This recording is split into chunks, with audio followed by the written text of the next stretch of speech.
I didn't weld that gate shut to keep them out. I welded it to keep them in. And the look on Brenda's face when she realized she'd just driven her shiny white Mercedes into a cage. Well, that's a memory I'll take to my grave with a smile. It started on a Tuesday, the kind of Tuesday that feels heavy with humidity and the drone of cicadas. I was out in the south acres of my property, checking the irrigation lines on the Honeycrisp trees, when I saw it. Ruts, deep, ugly, muddy gashes tearing right through the clover cover crop I'd spent 3 years cultivating. Now, my property isn't just a backyard. It's 40 acres of heritage apples and peaches that have been in the Galloway family since before the town of Oakhaven even had a stoplight. It's my livelihood.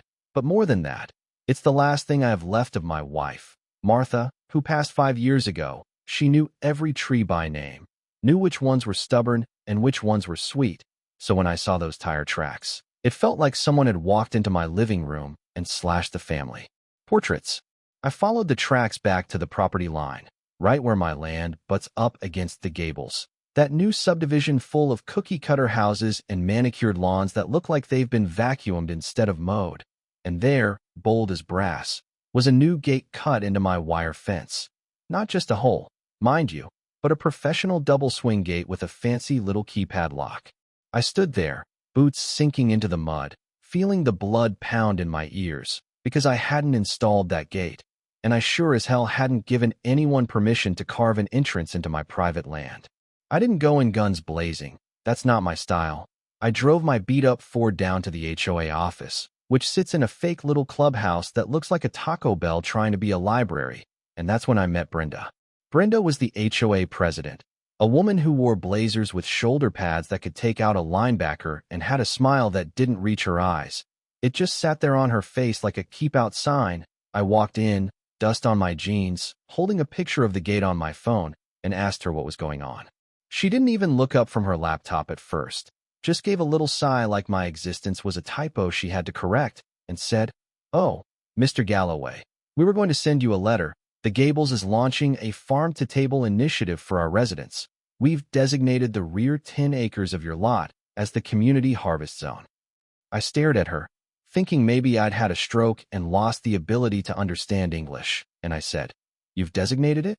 Lady, that's my property. I have the deed, the survey, and the tax bills to prove it." She finally looked up, giving me this pitying little tilt of her head, and said, "Actually, according to the subdivision charter of 1998, there's an easement for recreational community enjoyment on adjacent underdeveloped lands. We're just exercising our right to enjoy the green space. Surely you don't need all those apples for one old man. It's about sharing, Mr. Galloway. It's about community." I tried to tell her that an easement for utility lines is not the same thing as a license to steal my fruit, but she just waved a hand and said, "If you have a problem, you can file a grievance with the board, but until then, please ensure the gate remains unlocked between 8 a.m. and 6 p.m. for the harvesting trucks." Harvesting trucks. She wasn't talking about kids picking an apple on their way to school. She was talking about industrial theft wrapped up in a pretty bow called community. I walked out of there shaking, not from fear, but from the kind of rage that burns cold and slow, the kind my grandfather used to say could burn a barn down without striking a match. I went straight to the county clerk, pulled the plats, checked the easements. There was nothing, absolutely nothing, just a utility access strip for the power company that was 50 feet north of where they cut the gate. Brenda was lying, or she was delusional, or she just thought I was a senile old dirt farmer who would roll over if she used big words. The next day, the trucks came. 2 box trucks, emblazoned with fresh and local, a Gables initiative, rumbling across my clover, crushing the root systems of trees my father planted. I watched from the porch through my binoculars as a crew of guys, not residents, but hired labor, started stripping the trees. They weren't picking carefully. They were tearing, snapping branches, shaking the trunks, treating living things like vending machines. I drove my tractor down there, parked it across the path, and told the foreman to get lost. He just shrugged, thumbed towards the subdivision, and said, "Lady in the blazer said we have legal access. Take it up with her, Pop." I called the sheriff. Sheriff Miller is a good man, but he's terrified of the suburban vote. He came out, looked at Brenda's fake paperwork, looked at my deed, scratched his head, and said, "Eli, This looks like a civil dispute. I can't arrest folks if there's a murky easement claim. You gotta get a judge to tell him to stop. Until then, keep the peace. Keep the peace, while they looted my livelihood. That night, I sat at my kitchen table, drinking black coffee and staring at the wall, thinking about Martha. She hated bullies, hated them with a passion. She used to say, "Eli, if someone steps on your foot, you say, 'Excuse me.' If they keep standing there, you knock them down." I realized I'd been playing their game, arguing paperwork with people who didn't care about the truth. They wanted my land because it was beautiful and profitable and they thought they were untouchable because they were a community, and I was just one guy. But they forgot one thing. I'm a retired structural welder. I spent 30 years building bridges and skyscrapers. I know how metal works, and I know how traps work. I let them have Thursday and Friday. I let them get comfortable. I watched them haul out crates of my Honey Crisps, calculating the loss, about $4,000 worth of fruit, and letting the anger harden into a plan. Saturday was the big day. I saw the flyers posted all over town. Gable's Grand Harvest Festival. Pick your own fruit. Live music. Food trucks. All happening on my land, without my permission. They were planning to bring the whole neighborhood onto my property, hundreds of people, cars, trucks, heavy equipment. Brenda wanted a spectacle? I was going to give her one. Friday night, under the cover of a moonless sky, I went to work. I didn't touch their fancy gate. No, I went about 20 yards inside my property, where the dirt road dips between two steep berms, a natural choke point. I spent 6 hours out there with my portable rig, sinking 6-inch steel I-beams deep into the ground, hiding them in the tall grass, laying the groundwork.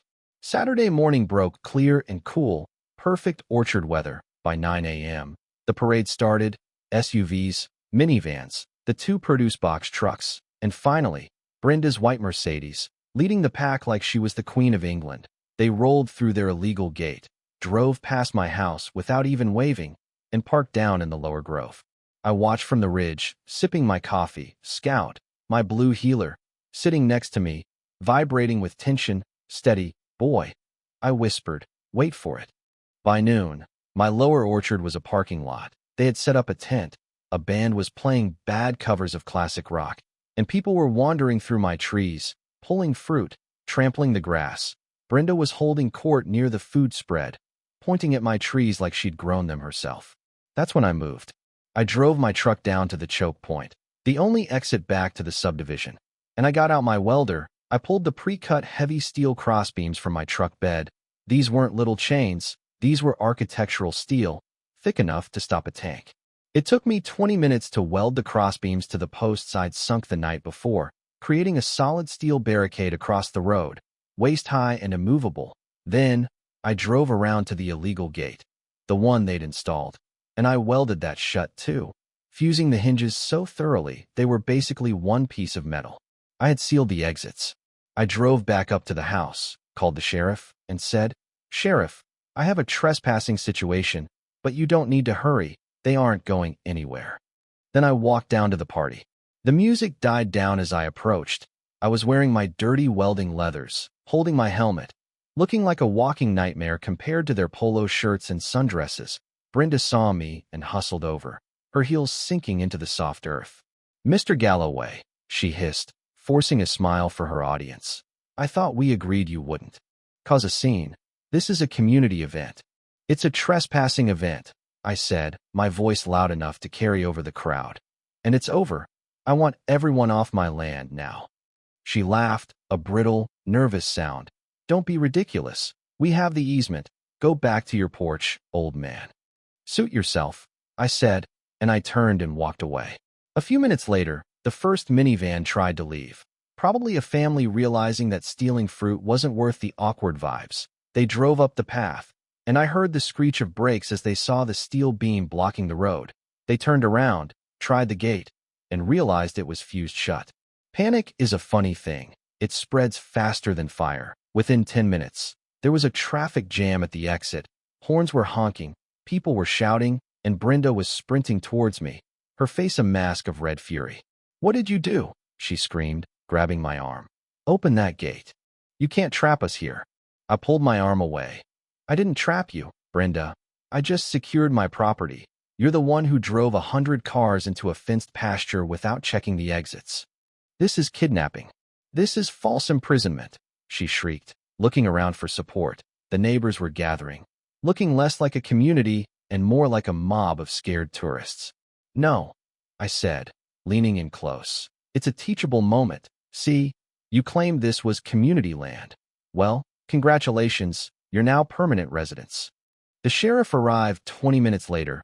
He had to park his cruiser on the subdivision side and climb over the fence because, well, the gate was welded shut. He walked up, saw the barricade, saw the trapped Mercedes and the box trucks, and he looked at me, fighting back a grin. Eli, he said, keeping his voice stern, you can't hold folks against their will. I'm not, I said, handing him my welding permit and the property deed. They're free to walk out anytime they want. There's a pedestrian gap right there, plenty of room for people, but their cars? Their trucks? That's stolen fruit. That stays. I don't allow unauthorized vehicles on my land due to liability concerns. Insurance, you know how it is. Brenda exploded. My car is worth $80,000. You can't keep it. It's trespassing on private agricultural land, I said. Sheriff, under State Law 44B, any equipment used in the commission of agricultural theft can be held as collateral for damages, right? The sheriff looked at Brenda. He's actually right, ma'am. Technically, since you didn't have a court order for that easement, you're all trespassing, and since you have about 3,000 pounds of his fruit in those trucks, this is grand larceny. The color drained from Brenda's face so fast I thought she was going to faint. The silence that fell over that crowd was heavy, heavy with the realization that their leader had led them off a cliff. Now, I said, stepping up on a crate so everyone could see me. Here's how this goes. You can all walk home. It's a nice day for a hike. Your cars stay here until I get a structural engineer, which is expensive, to come certify that removing this barrier won't damage my soil integrity. That might take, oh, I don't know, a week? Maybe 2. The uproar was immediate, but the sheriff held up his hand. Mr. Galloway is within his rights to secure his perimeter. If you want your vehicles back today, I suggest you work something out with the property owner. All eyes turned to me. I looked at the crowd.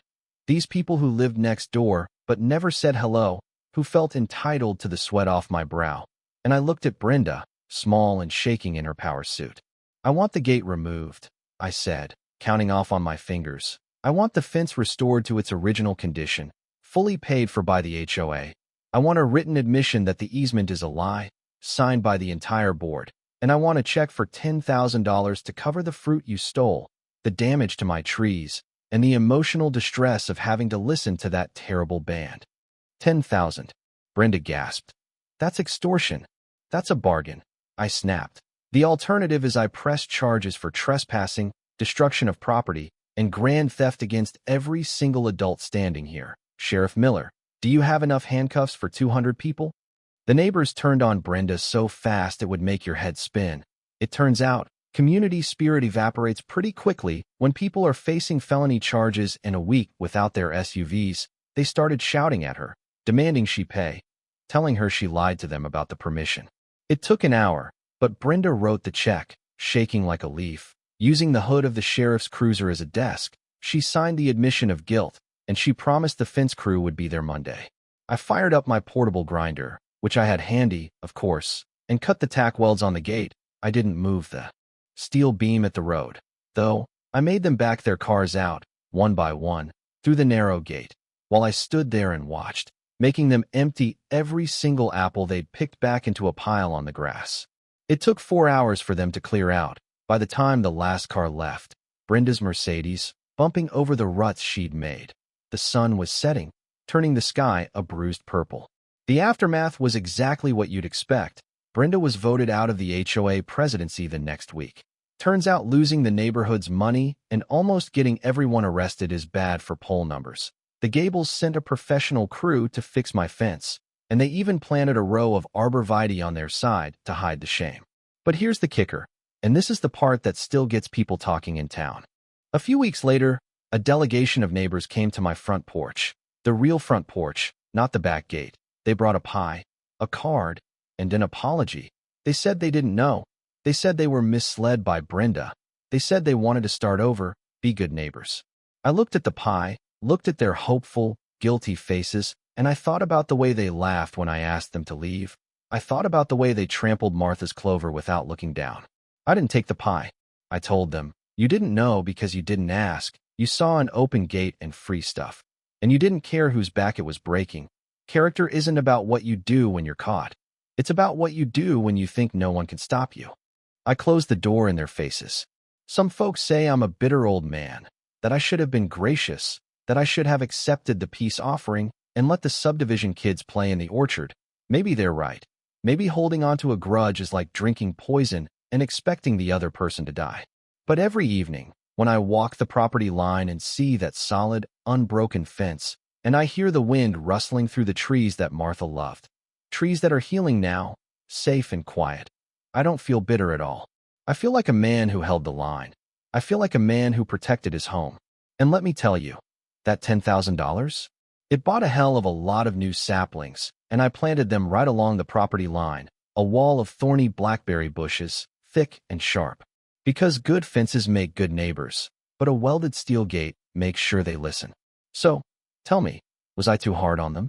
Should I have taken the pie and played nice with the people who try to steal my legacy? Or is there a line in the dirt that you just don't cross? Let me know in the comments, because from where I'm sitting on this porch, the only thing sweeter than a Honeycrisp apple is the taste of absolute, undisputed silence.